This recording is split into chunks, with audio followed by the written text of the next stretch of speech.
కూటమి విజయం సాధించడం ఖాయమని తిరుపతి ఎంపీ అభ్యర్థి వెలగపల్లి వరప్రసాద్ ధీమా వ్యక్తం చేశారు. ఉమ్మడి నెల్లూరు జిల్లా నాయుడుపేటలో నిర్వహించిన అభ్యర్థుల పరిచయ వేదిక కార్యక్రమంలో ఆయన పాల్గొన్నారు.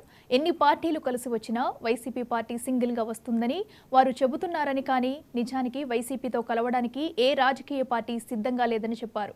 దీనికి కారణం వారి ఆలోచన విధానమని, నియంత పాలన చేస్తూ ప్రజలను, ప్రతిపక్షాలను అనేక రకాలుగా ఇబ్బంది పెడుతున్నారని మండిపడ్డారు.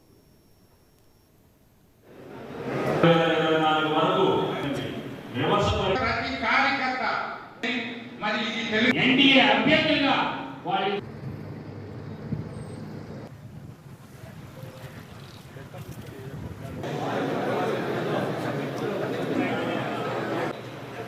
2019 ఎన్నికల తర్వాత భారతీయ జనతా పార్టీ రాష్ట్రంలో మనందరం కూడా గత 4.5 సంవత్సరాలుగా కష్టపడ్డాం.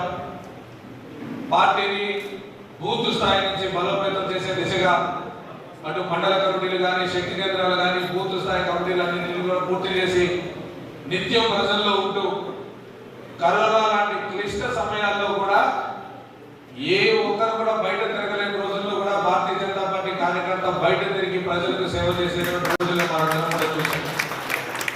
ఆ రోజు నుంచి ఈ రోజు వరకు కూడా ప్రభుత్వం యొక్క ఫెయిల్యూర్స్ ఏవైతే ఉన్నాయో వాటన్నింటినీ కూడా ప్రజలకు తెలియజేస్తూ ప్రభుత్వం పైన మనం పోరాటం చేస్తూ నిత్యం కూడా మన ప్రజల్లో ఉన్నటువంటి పరిస్థితిని మనం చూసాం. మనలో అనేక మంది ఎంపీలు కావాలి,